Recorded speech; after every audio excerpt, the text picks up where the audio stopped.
Are we ready? We're ready. All right. Good evening and welcome to episode 6 of Percussionistics. We've already started with some humor, so we're going to have a great time tonight. As always, I am Colin Bossler. I am joined with Robin Gilbert. Robin, good evening. Good evening. And Dr. Jones, how are you this evening? Fantastic, Professor. Howdy, folks.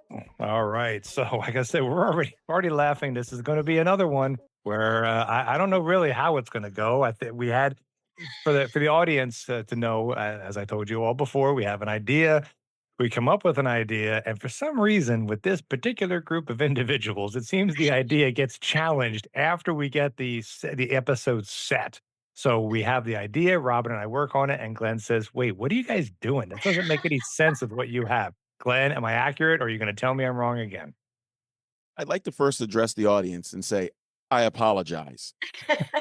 Because if the episode goes the way it started, I'm going to be the guy that quickly ends up being on everyone's, like, I'm not getting Christmas cards from anybody. So it's not intentional, folks. It's not intentional. I was supposed to be the positive one, that the upbeat guy. I don't know what happened. I think it might be my environment. It just might be the people I'm surrounded by. There you go. Blame us. That's okay though. That's all right. So as we always do, we're going to start with our news. Ladies first. Robin, why don't you give us your news for the week?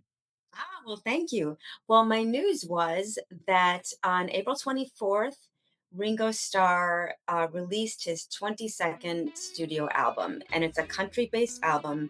Apparently, he actually, which I wasn't aware of, I'm ashamed that I wasn't aware, but he released another country one in 2025 called Look Up. And but this is a new one produced by T-Bone. T-Bone Burnett. I'm sorry, I'm blanking. And that's so bad when we're on a podcast and people cannot see us and there's dry space like that. I'm sorry, folks, about that. T-Bone Burnett. And it's very exciting. I didn't realize that Ringo loves country music. And in fact, I also didn't realize when he was 18 or 19 years old, he wanted to move to Houston, Texas. And he went to the US Embassy and they gave him all these forms. And he said, these forms are ridiculous. I'm not going to do this. And I'm going to stay here. And the rest is history, which is amazing. So, but apparently he loves country, bluegrass, and he's got some great musicians on this 10-track album. And I thought that was pretty cool. Now, when you say 22nd release, is that including Beatles? His own stuff. He's done 22 solo records? Over 50 years. Yeah. Wow. Yeah. Holy cow. I knew he had done a bunch. I had no idea he had 22 solo releases. When you include the Beatles catalog, man, that guy is published. He is published. But now that you know what? I could be wrong about that. There might have been not completely solo albums. So I would have to actually take that back and research it a little further to confirm that all 22 were just him. We would trust you, Robin. You can just say yes. Oh, you shouldn't do that. No one's going to fact check you. Just sell it. We're not. That's right. I know exactly what I'm talking about. Yeah. But I will say. So let's just say it's 22, including the Beatles. Let's just put it all together. So is he the most successful drummer of all time? In terms of recordings and releases, all his number ones and things? That's a great question. That could be episode 7. Oh, okay. Episode 7, folks. You heard it again. We're going to talk Ringo Starr for an hour. And Glenn is thrilled. You can't see his face, but he's loving it. I'm thrilled. But listen, I'll tell you what. Ringo Starr is the richest drummer ever. Really? Yeah, somewhere between $350 and $400 million. Wow. That's amazing. Yeah. And he's going to outlive them all. I think he's going to outlive them all. I think Paul's going to go first, and he'll be the last one standing. He's the oldest as well. He's 85 now, and he looks amazing. Sounds amazing. I listened to the one track that had been released in March, and it sounds great. And I think it's awesome. I'm a big fan. So I was happy to have that as my news of the day. Hopefully everybody will check out The Long, Long Road. Yeah. All right, Glenn, What you have for your news bit? Real quick, 2 quick tidbits. The first one is we introduced Robin Gilbert to the world on March 26th, 2026. The same date that the Blue Man Group introduced their first female drummer. Her name is McKenna Talfa. Now, that's pretty significant considering the Blue Man Group has been around since 1987. It was what? Chris Wink, Phil Stanton, and Matt Goldman were the first 3 in New York. And now it's a global sensation, still been going strong for a long time. So the fact that they are adding a female drummer now is pretty remarkable. And yeah, she's good. So that's the first thing.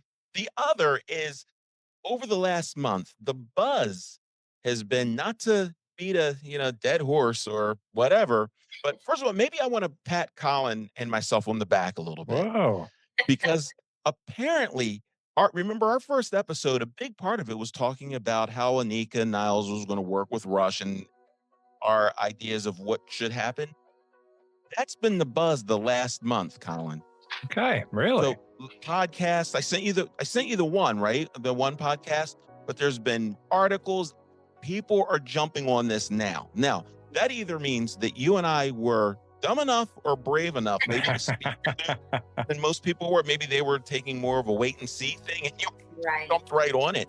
But I think that it is coincidental that all this happened around the month of the Juno Awards, when Anika was again introduced to the world. Right. So that leads me to believe that maybe people are going, I don't know, and so the big conversation really is about replacing an icon. They're talking about how could they have done it a little bit better. Now, one thing I haven't heard is many people talking about the pressure that this may put on Anika the way that we did. Mm-hmm. But over the last month, that has been the buzz. Okay, so we were ahead of the curve. We are ahead of the curve. Yeah. Robin, what do you think? Do you think how do you think she'll respond, or how do you think the public is responding? Fair, unfair? I think I lean towards unfair, because give her a chance. If you're a purist and you really don't want to see anybody else playing those songs behind the kit, then you can choose not to, listen, go to the concerts. But like I was saying before, the music is incredible. This band has made such a statement.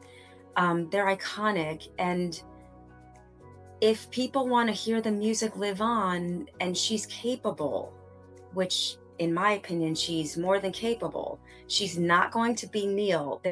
He is irreplaceable. Talk about replaceable and irreplaceable. He is irreplaceable, but it doesn't mean the music has to stop. And I would really hope that she would be given a chance without everybody just making all the comparisons. There's no comparison ever. Neil is the one and only Neil. So, but I would really say give her a chance. If she's not up to it, then there will be maybe a judgment day then, but she just, it's just the beginning for her. And if the other 2 guys felt she was capable and the right fit, I actually read that they didn't feel she was the right fit at the beginning, and they gave her some criticisms, and she took it to heart, came back, and they were like, oh, it's feeling right now. So if the band feels like it's right, then can we all just maybe relax and kind of see if it will work, just so this band can continue while they're still around? I got to be honest. I don't know. I don't know if she's going to make it. I think there might be enough public pressure and enough criticism that they make a change. Right. I think they might. Glenn, your thoughts? So I agree with Robin in part. I believe that she was put in a situation that's unfair to her. I think that really there's one band where you probably can't go in the direction that Rush did. And it's that band. I agree. And I think that's why, as we've talked about before, when I'm at concerts, I watch people, right? I'm sure you guys both do the same while you're performing when you can. You watch the crowds and other things. People want to sing the songs they know. They want to hear the stuff they know. Our age group, we like what we like, what we grew up in, and that's it. We don't want it changed. And to your point, Glenn, I mean, you picked the most, if not the second most iconic rock drummer of all time and said to this young lady, now don't worry, you'll be accepted by this group of 70, 60, 50 plus something Rush fans. I don't know. I'm not banking on it anymore, but I'm hoping. I'm hoping she gets a fair shake, but I don't know. If it's happening now, could happen a lot more when the videos and the tour information gets released. Mm-hmm.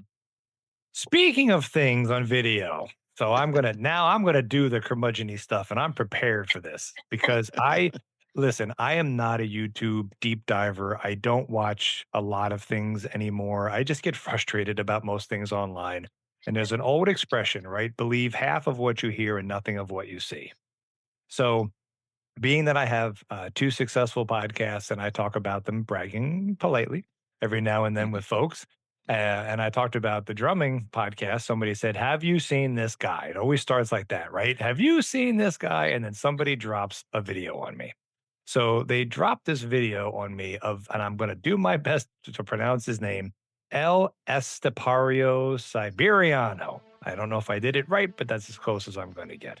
So they dropped this video of this guy, and there's a 1,000 different videos of this guy, right? They're about 30-second clips, and he's flipping the sticks, and he's doing these crazy bass beats, and he's got all sorts of effects. And one he's smoking a joint, one he's drinking a beer, one he's drinking coffee. Like it's just, and in my head, and all the things are like best drummer ever, and he's staring at the camera. I don't buy it for a minute. I think it's AI. I think it's overdubs. I think it's nonsense.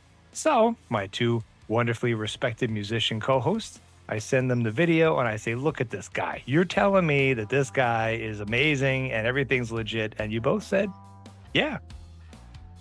How? Why? Really? 30 seconds and this guy's legit? So should I go first? Yes, please. Okay.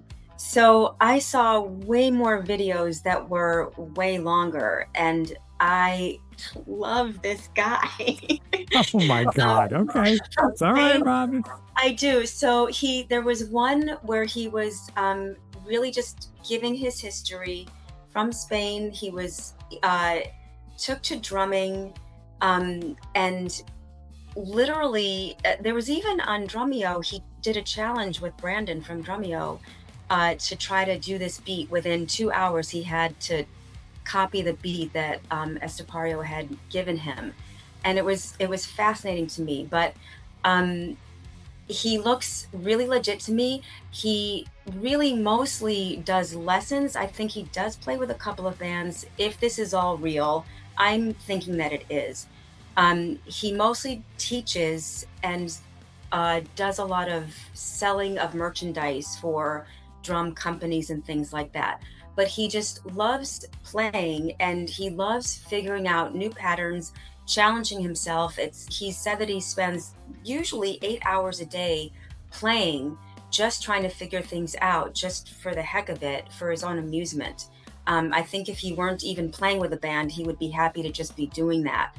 But from what I saw, he is the real deal, and I really like him. He's got a very wild personality, and he just is drumming his life away and loving it. And I think that's pretty cool. I thought it was real. I think he's real. So I'm just looking at the clip that Colin sent me. And Colin, so what makes this so amazing is he's using a pedal called a dualist. And so in that, Robin and I kind of talked about it in our text thread. So the dualist allows a drummer to do with 1 foot what drummers do with 2 feet. Sure. So he's being able to do that. So when you hear drummers, especially rock drummers, they're doing a lot of double bass drum stuff, and then they're able to do stuff on top of it. That double bass drum part fills up a lot of space. Things they do on top of it is just gravy. Well, he's doing that basically with 1 foot. So he still has that other foot available and his 2 hands. So no question about it. He's a very skilled drummer. Yeah. But the stuffing in the Twinkie is that duelist pedal. Now his ability to use it is phenomenal, but that's why it looks kind of fake, because he's making all of those sounds and he's not doing very much movement because his pedal is doing a lot of that. But why? Okay, not disagreeing with the talent part of it, but these videos have other guys. How's he doing that, bro? I don't know, bro. Gaping faces. Everybody's got their baseball hats on backwards. Everybody's got, fashionable energy drinks in their hands. Everybody's like, oh man, I don't know, bro. I'm like, wait a minute, time out. I'm like, he's got a great publicist, or he's got somebody that does a great job with his social media. But I saw one video. Well, I remember when 1984 came out and Hot for Teacher was the big splash. And everybody was so excited that Alex Van Halen had hit this drum intro. And then it was released that it was overdubbed, and everybody went, "Oh, like Alex, how could you betray us like that?" This guy has a video where he can do that entire thing. So we're saying that Alex Van Halen couldn't do it, but this guy, just the guy in a video, everybody's all drooling over this guy. He can just nail the Hot for Teacher stuff all by himself without anybody else having to overdub anything. If it can be done, wouldn't it have been done in the last 42 years or 32 years? Like, he can't be the first person from 1984 to 2026 that can do this. That's what I'm saying. It seems so good to be true, and everybody's just, again, mouths dropping, gaping over this guy. I don't buy it. I think that there is some. Listen. I think he's a magician, a great showman. I just think there's some shenanigans going on here. So there is a show, one of my favorite shows. It's not on anymore, called Magicians Unmasked. And this guy would go on, he would show how all these tricks are done. Right. And he said, if there's an audience there and the magician makes a Learjet disappear, they're in on it. So his publicist got these guys, unless they've never heard of a duelist pedal, to go, oh my goodness, this guy's phenomenal. Right. I couldn't do it, but Colin, that pedal's pretty amazing. Yeah. Not everybody could do it, but he's doing it, and he's doing it really well, and it almost looks like it's not real. But he's flipping his sticks. He's laying one across the snare drum and bouncing it up and down. That's all supposed to be legit. So one of the things that I'm really not impressed with, in a global sense, is internet drummers. To me, a lot of them remind me of the Harlem Globetrotters. Like, they can do a lot of tricks, they can do a lot of stuff. But could they beat the Chicago Bulls with Michael Jordan on the team? That's what I'm talking about. Again, because when you deep dive, I'm sorry, Glenn. Because when you deep dive on these internet, they're all beautiful people. They're all skinny model-esque. They're all, teenagers. Again, they all have the latest brands. They're all tattooed. Whatever the thing is to be in, they've got it. They figured out some way of doing this. But yet we're supposed to sit back and go, oh, I'm sure she was born in Japan 18 years ago and learned how to completely crush this drum set in 16 years, because she had to be 2 when she started, and now she happens to look like that, and she happens to be wearing scantily clad clothing, and she's going to be that great. Yeah, I really buy that stuff. That's what I'm saying, sir. Yeah, I agree with you. So I think there's a lot of people on the internet that can do some amazing acrobatic stuff. It may not necessarily apply to them being in a band. They work on this. Not all of them, certainly not all of them, but a lot of them, are kind of these niche, flashy drummers. There was a video that hit my feed a couple of days ago, and it's of Jonathan Sugarfoot Moffett. And he was the drummer for Michael Jackson back when, the Jacksons, and then he became the Michael Jackson's drummer. And he's simply playing I Want to Rock With You. And I'm going, man, in this climate, unless you are really old school, this is probably going to be boring to most audiences, because he's just boom, bop, boom. I mean, he's pocketing it, but there's no flipping sticks. He's not doing any double bass drum stuff. He's not doing these amazing triplet fills around the set. He's just laying it down the way that the average listener is going to listen to. may not know what's going on, but really enjoy what he's doing. And kind of like not jumping through fiery hoops on the internet what isn't chic these days. Right. Listen, if I had a choice, if somebody said, "You want to hang out with this gentleman here or somebody whose nickname is Sugarfoot?" I'm all in on Sugarfoot. All day, every day, brother. All day. Well, I mean, for me, just seeing somebody really enjoying playing the drums, I mean, it's probably a lot of my naivete and maybe not wanting to believe that all this stuff isn't true when I agree that you're really right on that. But I think he's entertaining, and it's maybe exposing people to drums in a way. I think I think there's, maybe I just try to put a positive spin on things where maybe it doesn't belong, but I think he's entertaining. He's enjoying playing the drums, and I love that. That's something that makes me smile. Right. Right. And I think that's great, Robin, because there's different categories.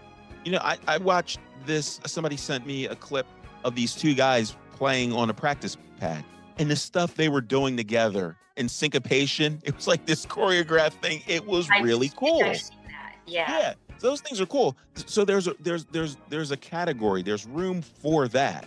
Right. But if you are just if I love groove, I just like to hear somebody Yeah. pocketing just boom, boom, bop, boom, boom. Yeah. So if you're interested in all the pyrotechnics and acrobatics of all that, something like that may not resonate with you. But I would hate for somebody to say a drummer who only pockets, who's very solid, isn't a good drummer versus what's his name from Spain? Colin, can you give us his name again? Give me 1 second. I was snipping a picture of him and sending it to a guy with the mouth open. Just because I'm in that kind of mood. Yeah. Go ahead. What like Colin was saying, somebody sent him the clip and they're going, "This is the greatest drummer ever." No. Yeah, I agree with that 100%. Yeah. Okay. Well, I'm going to take that. You both agree with me. So that's a great takeaway. I'm happy with that. Okay. Uh-oh, you for this that. show's not going well.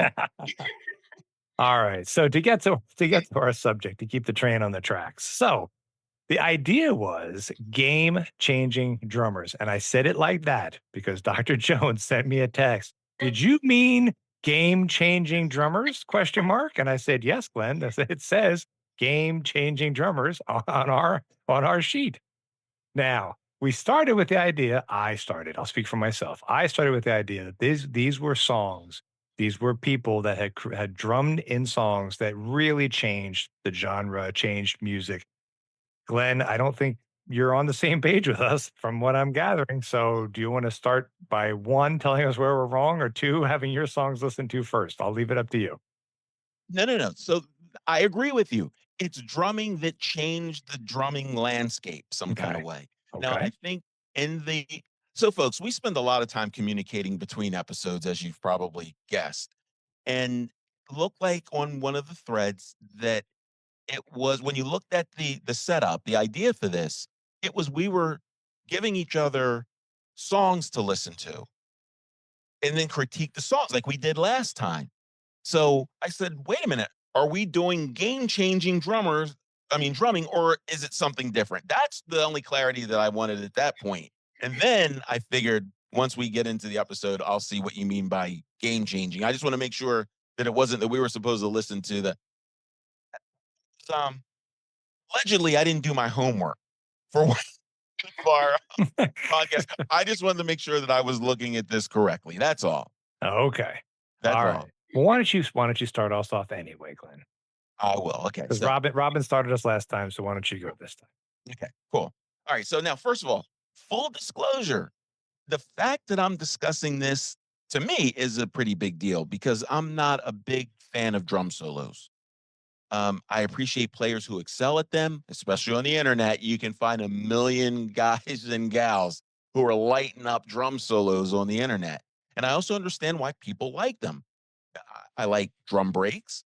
I like relatively long drum intros. But a long drum solo just doesn't really intrigue me that much. But when it comes to something in the history of drumming that's a game changer, what cannot be overlooked is Joe Morello's solo in Take 5. And so just to kind of give you an idea, it was back in 1957 it was released, actually. Now, during that time, it's an instrumental. And so during that time, the big name drummers were drummers like the superstar drummers, Buddy Rich and Gene Krupa and Louis Bellson. Louis Bellson was, I believe, the first drummer to use a double bass drum. And their solos were fast and furious. And they showed off a lot of chops. They showed off a lot of ego. Morello's solo in Take 5 helped redefine what a drum solo could be, because up until he did that solo, everybody just thought it was wall-to-wall drums. So instead of showing off chops, his solo was textured. It was structured like a story that repeated phrases, and it gradually increased in intensity if you listen to it. I'm listening to it right now. Kind of gave you time to think and wonder, what was he going to do next? You don't get that opportunity usually in drums. It's just a barrage of drums.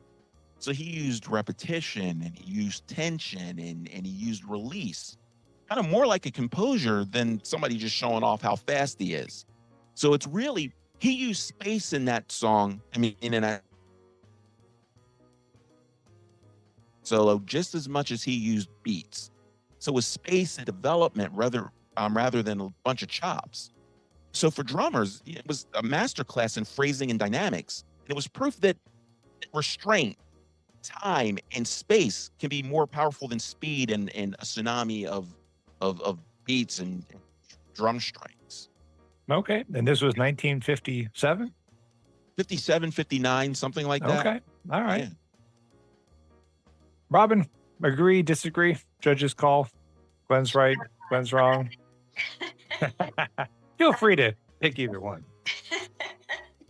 I agree. I mean, it is a masterclass. He's just, even just like watching his finger control and his left hand, like it's just, and it's so loose, like it's just, it's stream of consciousness, but structure. It's a masterclass, and it's a beautiful statement, like an artistic statement of music on the drums. The song is just one of my all-time favorites anyway, but his drumming and that drum solo, I mean, everybody should really listen to that. It's phenomenal. He's incredible.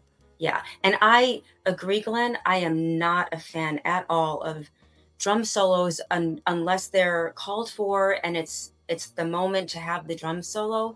But in songs, I'm just not a fan.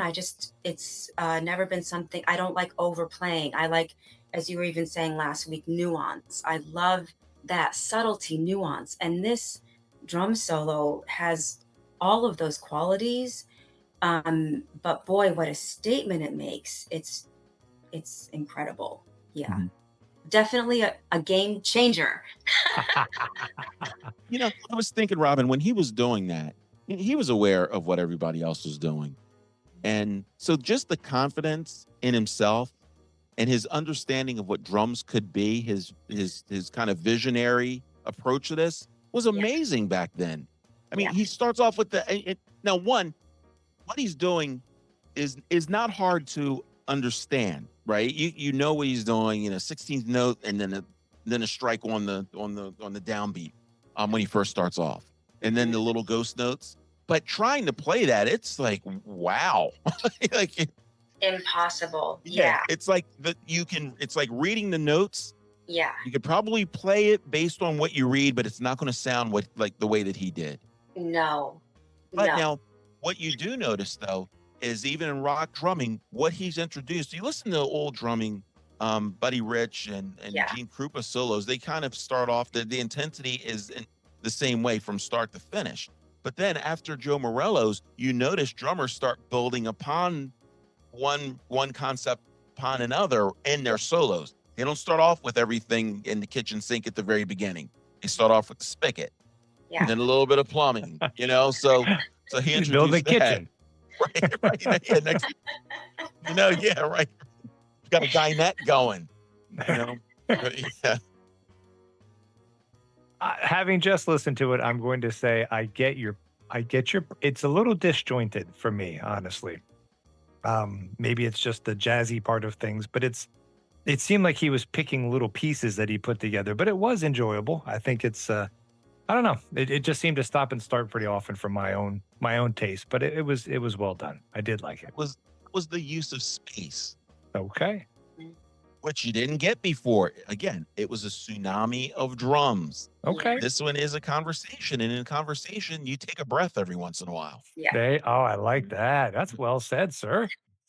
This was a conversation. All right, Robin, what's your first song of the evening? Well, so interesting that you say conversation because that was one of my thoughts about Mitch Mitchell playing Jimi Hendrix Experience song Fire. Um, this song, it came out. I mean, I love Mitch Mitchell, and it's uh, both of my drummers are very jazz influenced drummers, Mitch Mitchell and Steve Gadd. Mitch Mitchell, in fact, I read that he was not even a fan at all of rock and roll. And here he ends up playing with this rock and roll guitar god. So I thought that was interesting. But in this particular song, Fire, and this came out, I'm kind of basing it on from a non drummer and a drummer perspective because it came out decades before I even started playing the drums, and it had impacted me before I had started playing. And now that I am a drummer, and knowing what it takes to play what he was playing, I have a different appreciation. But what struck me as it really is a conversation, to use Glenn's word, and that was actually one of my words as well, between Jimi and Mitch, the bass players, of course, keeping that great bass line going. But in the song, there's so much space. And because they were a three-piece, somebody has to, usually it's going to be two guitars talking to each other and feeding off of each other. But Jimi loved Mitch's playing so much that he really wanted that looseness, that creativity that was coming from Mitch to play off of. And there is so much space. It almost is like a drum solo, like a continual drum solo in this song, which, as we were saying, I don't like drum solos. But this song so struck me because the drums make this song, as opposed to Jimi, who's amazing, of course, but the drums really make this song. And that really struck me. And for that to have such an impact on me, that felt like a game changer. The game changing thing was I had a real hard time. It could be my apparent OCD that got me really nuts in researching this, because it could be something very monumental. It could be something very small, but could still be a game changer. And my mind was just going crazy. How do I approach this? What do I look at? Do I go way far back? Do I go like somebody having something named after them, like the Purdy Shuffle? That's pretty game changer. Right. Yes. That's a game changer. But yes. So I had to kind of rein it in and bring it to something that was more personal to me. And so the two songs that I picked, and we're starting with Fire, that personally had an impact on me with the drums. And that's why, to me, it was a game changer, because I had not really paid attention so much as I did listening to that song over the years. And now that I am drumming and can appreciate what Mitch is actually doing on this song, that kind of sealed the deal for me that it was a game changer. That was a lot of blah, blah, blah. Sorry. That's okay. It's all good stuff. That was excellent. I again, I'm not sure if you guys are, I'm listening to the tracks as we have our conversations. And I agree with you about the background, or the solo basically being, it happens the whole song, which I thought he took a breath. I thought that but it really isn't. He's constantly moving. And I have a new appreciation for that. I do. I think that's a dynamite pick. Glenn, you agree? You disagree? Well, it's hard to say that a game changer changed somebody's personal perspective of drumming. So I have to I have to agree with that if it had that impact on her.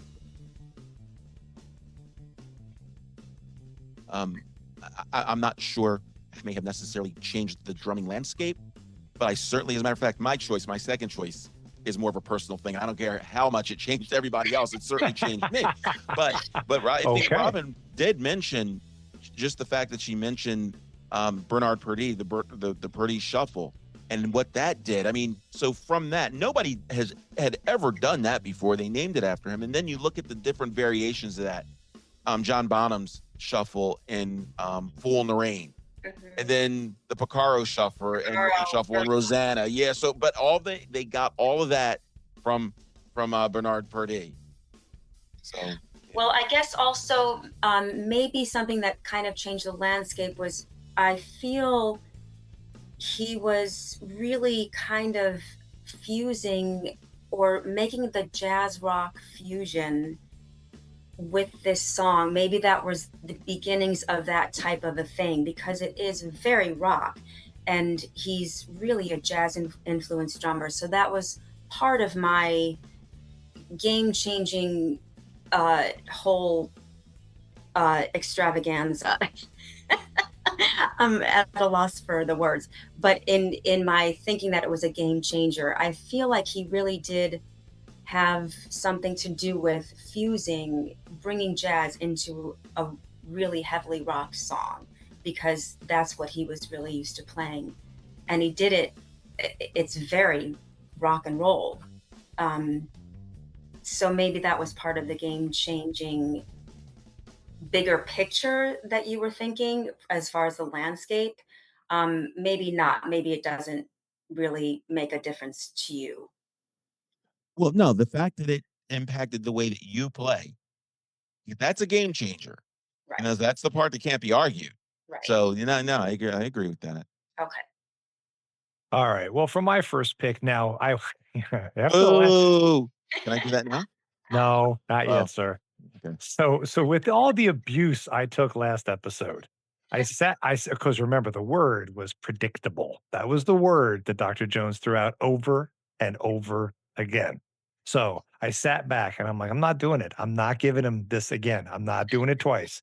So I sat back and I'm like, what can I pick where Glenn is going to say it's not predictable? And of course, I picked another metal tune, which, there you go. So I guess you can put the predictable label back on me, sir. But I thought about which one I would pick. And I picked Lars Ulrich. And I picked Lars for two reasons. Because he still to this day gets beat around a lot, because he does. it just at this point, I think it's just one of those things that people do just because people do. They just, But in 1983, Metallica brings out their very first album, Kill 'Em All, and thrash really does not exist at the moment.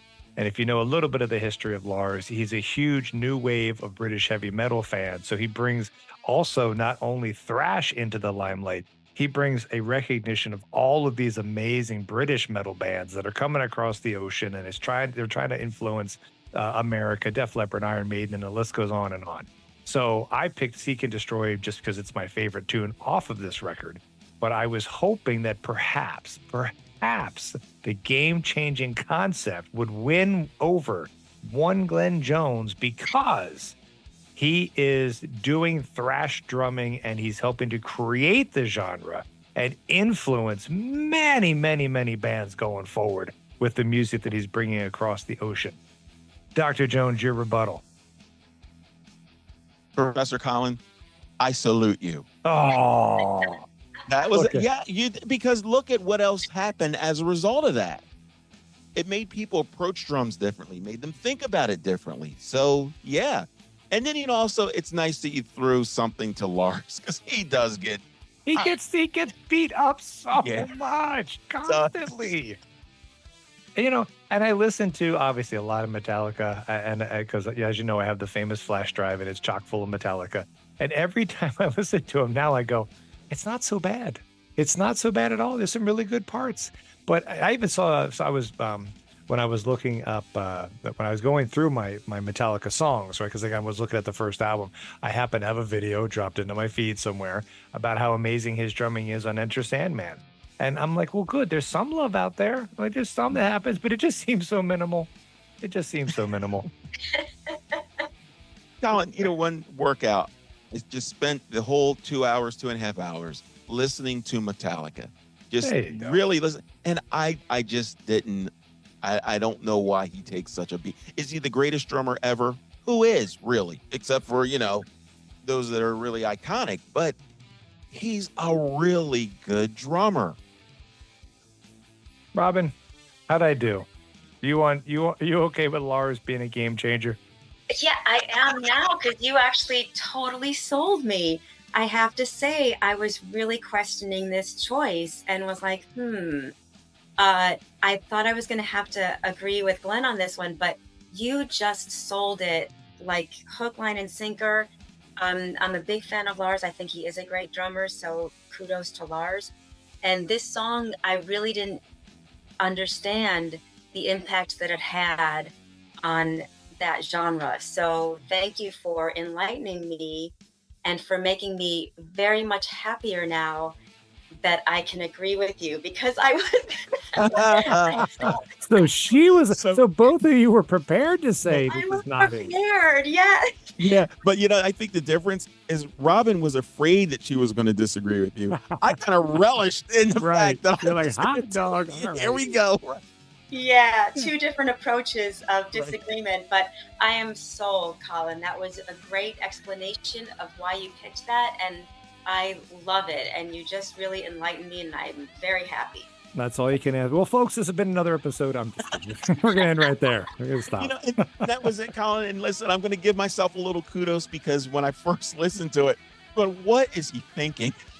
Okay. But then when he explained it, wow, I didn't realize that. Yeah. So yeah.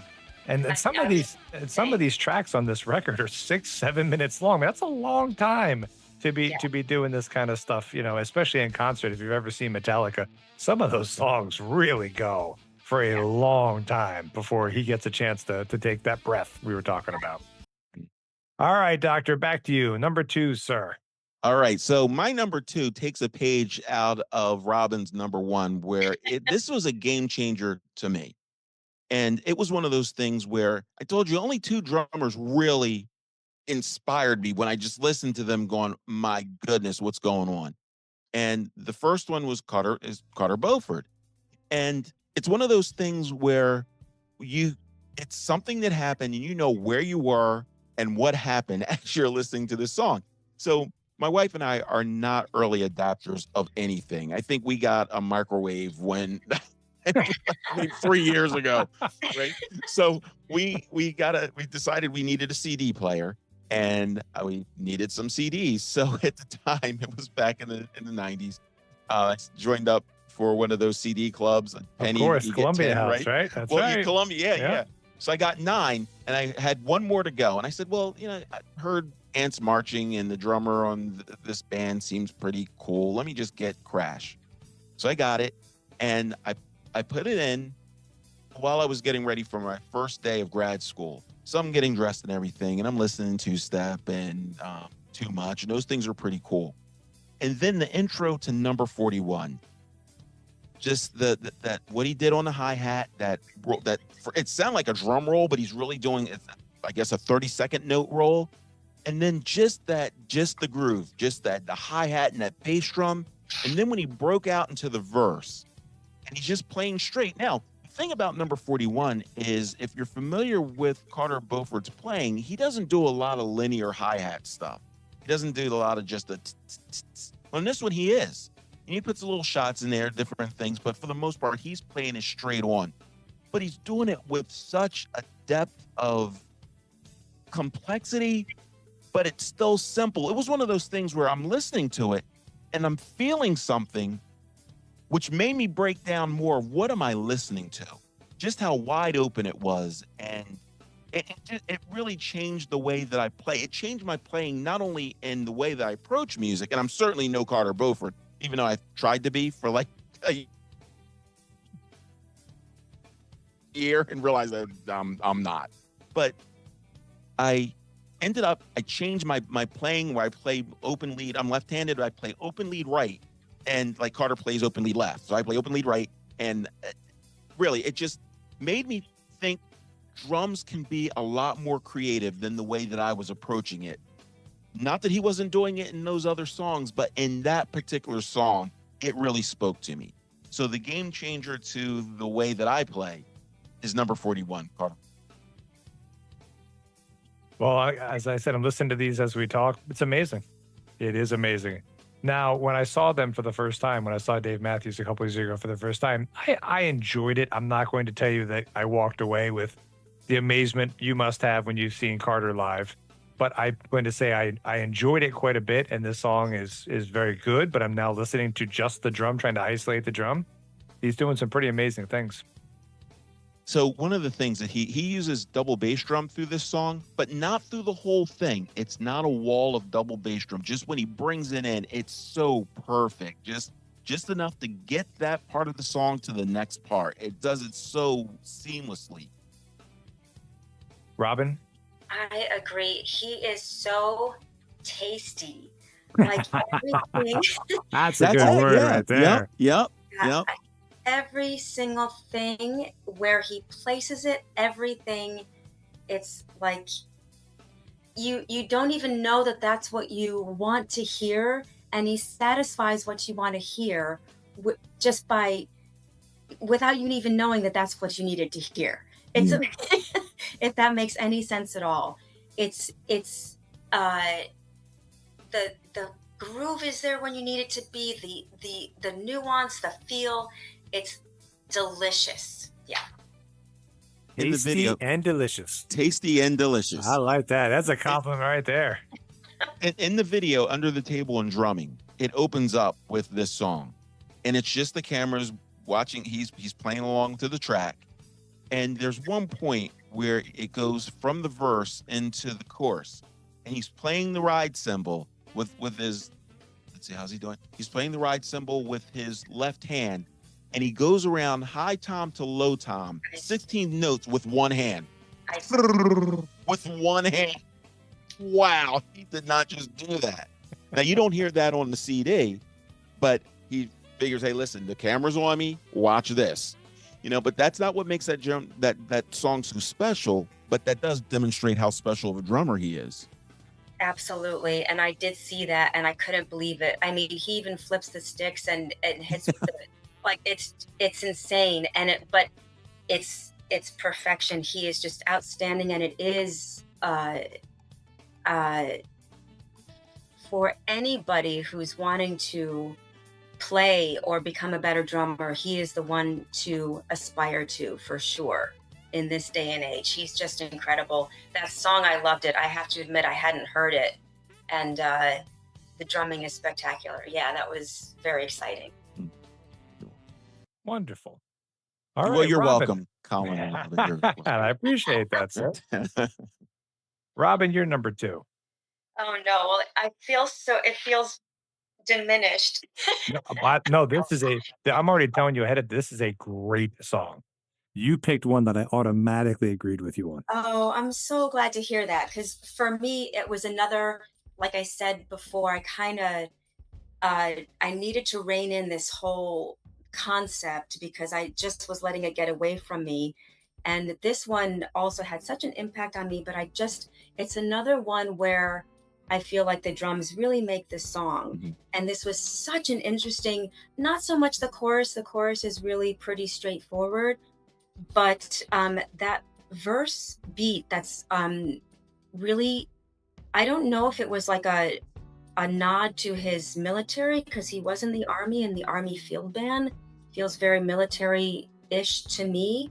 I don't know if that was intentional, and that's how I do kind of feel like it is, but it's so funky also. And listening to him, also another one with such nuance, and I love listening to him talk about his drumming. He's also very heavily jazz influenced, and he's so loose. and he said he was really trying to figure out how to play much more simplistically, because just playing a lot does not make it good. Like, it doesn't make Right. it intense. So being more minimalistic and the impact that can have was something that he was really striving to have in his playing. And I feel like this song in particular really demonstrates that. And it's so, it makes the song to me. And the song allows it because there's not a whole lot else going on in the song. So the space is there for that to happen. And I just feel like it fits what he created, just made the song. And that for me is sort of game changing. If what the drummer is creating really makes a song, it's an impact. I don't know if it's game changing in the world of drumming in that huge big picture, but it's something that I had not heard before. It was innovative, and that to me personally was game changing. I've already weighed in that I love the song. I find it very interesting. I grew up, this is the stuff I grew up on. So yeah, I remember this on AM radio. So this to me, I can quote every note, word, moment. I mean, this, is ingrained up here. And I think that the drums are fun. They're fascinating, and I think they're fun. He's also using open-handed drumming, even though he's a righty. So it kind of shows a little bit, like Glenn was talking about with Carter. There are so many possibilities of how to approach the instrument, and nothing's wrong. Nothing is wrong. So to see him have done that, I didn't realize he was doing it open-handed. And I was like, oh, that's really interesting. So that was a new way of me to think about playing and what I can do. So what does open-handed mean for the audience and for myself? I don't know that, well, you won't be able to see it, but typically, like, a right-handed drummer is going to hit the snare with the left hand. The right hand will cross over to hit the hi-hat. Open-handed, you're actually doing the opposite. Your hands never cross as you're Okay, playing. I got it. So your right hand is on the snare, your left hand is on the hi-hat versus this way. Yes. Okay. And as a right-handed drummer, playing that way is not easy at all. I can't do it. I can't even attempt it. Yeah, it's very discombobulating to me. And Carter plays open-handed, but he's a left-handed drummer. So, Now he's right-handed. His drums are set up right-handed. He's open lead left. So his hi-hat, he hits a hi-hat with his left hand and the snare with his right. He does, but I actually had thought he was left-handed and set it up that way. Well, I mean, he says that he's ambidextrous. Okay. But, the thing is, like, I don't know if that's true. To me, ambidextrous says you can do everything equally with one hand versus the other hand. Right. But as far as a drummer, yeah, he can lead with his left as well as he can with his right. Meaning he can start a single stroke with his right hand or his left, and still, it's a little bit weird when we start with our non-dominant hand. He can do it with both, but he plays his hi-hat is on his left hand, and his ride cymbal and his hi-hat are on the same side, and then he plays in the snare with his right. Yeah. Interesting. So Glenn, do you agree? Game changer? 50 ways to leave your lover? It was one of those things where, first of all, it was when you listen to a lot of drummers talk about the things that impacted them, some of the classic drummers that made them want to play drums. It's amazing how many people reference that song. And it's the way that not only did he have the courage and the intelligence, the creativity to play that part during the verse is amazing in and of itself. But then how he goes back out into the chorus, which is fun, slip out the back, Jack, make a new plan. So, that's a jumpy part. He does that, and then he settles right back into the verse with that march. It is such a smooth march. Just listening technically to the rolls that he does on that, just sounds like a waterfall. And then There's a Dave Matthews and Carter Beauford during COVID did some recording. They just went to Dave's house and they were just playing songs, just Dave and Carter. So just rhythm guitar, Dave singing, Carter playing drums. And in between a song, Carter does that beat. It's so cool. He's waiting for Dave to set up and he does that. He does the march. It's cool, which is an homage to Steve Gadd. Yeah, that's so absolutely. That's very cool. Yeah, it's amazing. And then he just hits the tom and it goes right back into the march. It's just a beautiful thing. Yeah. Mm-hmm. Yeah. All right. Well, the last one that we have for tonight is mine. And, oh, Jesus. Not yet, sir. Not yet. So I'm going to a small little step back and then I'll get to my selection. So when I was growing up, we didn't obviously have the internet back in those days. And so everything was learned through magazines or the radio and when you bought the music and things on vinyl and such. So a lot of what I learned was that these bands, I didn't know till much later that when I would get an entry point into a band, many of them had albums before that. Like, for example, I found out that the Scorpions, when I bought my first Scorpions record, I had like 8 records before, they hit in the 80s. And there's just because we didn't hear them in America, right? They hadn't broke yet. Alice Cooper had all these records and then we heard, these songs. So when I was looking, thinking about drum beats and things like that, I thought of Sympathy for the Devil.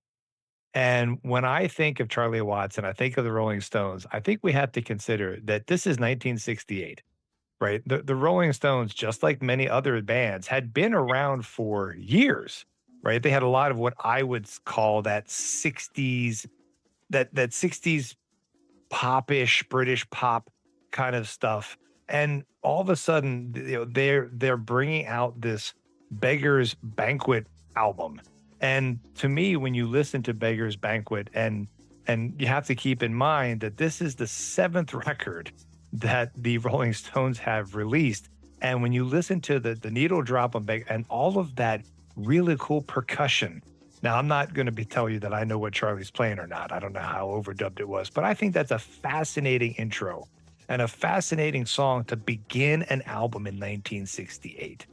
So to me, I think I'm not saying it changed everything that was going on in the 60s, but I thought it was a pretty bold song to have as a #1 track when most everything else had been British pop. So there's my selling point, kids. So what do we think about Sympathy for the Devil and Charlie Watts and the Rolling Stones in 1968? Shall I start? Absolutely. Whoever would like to go first. Well, Colin, you have sold me twice now on 2 choices that I really wasn't sold on at all. So in that perspective, I think you're spot on. I mean, it's such a different feel. I love the really like African jungle feel. It's such a cool rhythm. Seems very not Charlie Watts to me also. So very innovative, but it just sort of goes through the whole song and there wasn't anything that was changing. But from your perspective, you are, I think, 100% right. And kudos to you. You sold me on both of your choices. Awesome. Thank you, Robin. All right. Go ahead. Robin, you are so kind. She is, isn't she? You really are. And so, but Colin, you do a good job selling things. Thank you. Because no, it was really good, but I didn't think about what was going on during that time. And you're right, during that period, there weren't a lot of things like people playing things like that. Yeah, I'm so trying to find something critical, but no. My night is so good. This is episode 6 automatic favorite. Yeah. I think what also got it for me is that this song has been covered endlessly. Every band seems to just Motorhead. I mean, major metal bands have covered this song. Guns N' Roses, like this song is just I think, and again, when you put yourself in that headspace of 1968, it's amazing sometimes how many bands have had all those songs, and then the next album just hits. Somebody sat down and they said, "Okay, guys, we got to do something here," and they do it, and man, it just lands in a major way. And I think Beggar's Banquet just landed in this major way. And I also think that demonstrated that Charlie Watts is really a drummer who played for the song because he was capable of doing other things. Listen to how creative that is. Right. But yet he, and then he settles back into what the song needed. He was a great drummer. Yes, absolutely. Well, there you go. I feel Charlie Watts gets a lot of love and respect, and I feel the love and respect tonight. Yeah. You were really, Doctor, you were really disappointed, aren't you? You can't see his face, folks, but he's got that little sour face on right now. He's not loving that I did so well. Yeah, I was hoping to be a little more critical but I got to tell you, so with Robbins, like especially with 50 Ways to Leave Your Lover, I'm going, that's a slam dunk. Oh, I think that's the gem of the night for sure. Yeah. I think that was. Wow. So, I was thinking that was maybe not going to be sold so well. So thank you. So with Colin, at least I'm going, oh, this is going to be, he might be serving up a grapefruit here. I could just really knock this one right out. But you explain them well. And at the end of the day, that's what matters. So. Yeah, definitely. All right. Well, there you have it, folks. We have 6 tracks and really no complaints, no arguments. I guess it's a little disappointing, but listen, some days we're all going to get along, and tonight's one of those episodes where we're all going to get along. But I think so. No, is it a full moon today? It might be. It might be. That's a good question. It might be. So listen, it sounds like episode 7, when that comes out, might have some Ringo Starr discussion attached to it. So that would be rather interesting. So we'll have to make sure we drop that one soon. So any closing thoughts, Robin, Glenn?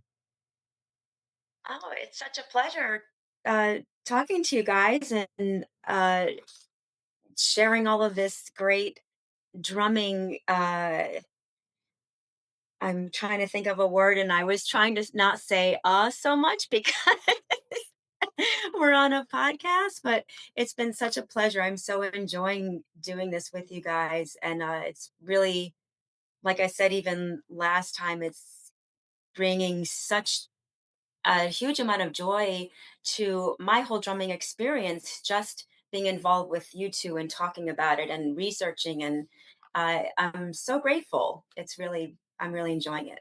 Our pleasure, Robin. Our pleasure. Thank you. Doctor? Well, I'm just hoping that the audience picked up that we can be, to use a word used earlier, nuanced. Not every show is going to have fireworks, even though I was looking forward to it. This was a little bit more of us all sitting in a hot tub enjoying the environment. I guess it's good every once in a while. So the Percussionistics hot tub experience. There you go. On tour near you soon. On that note, for Glenn Jones, for Robin Gilbert, I'm Colin Bossler. We appreciate you listening to Percussionistics. We'll see you all again for episode 7 real soon.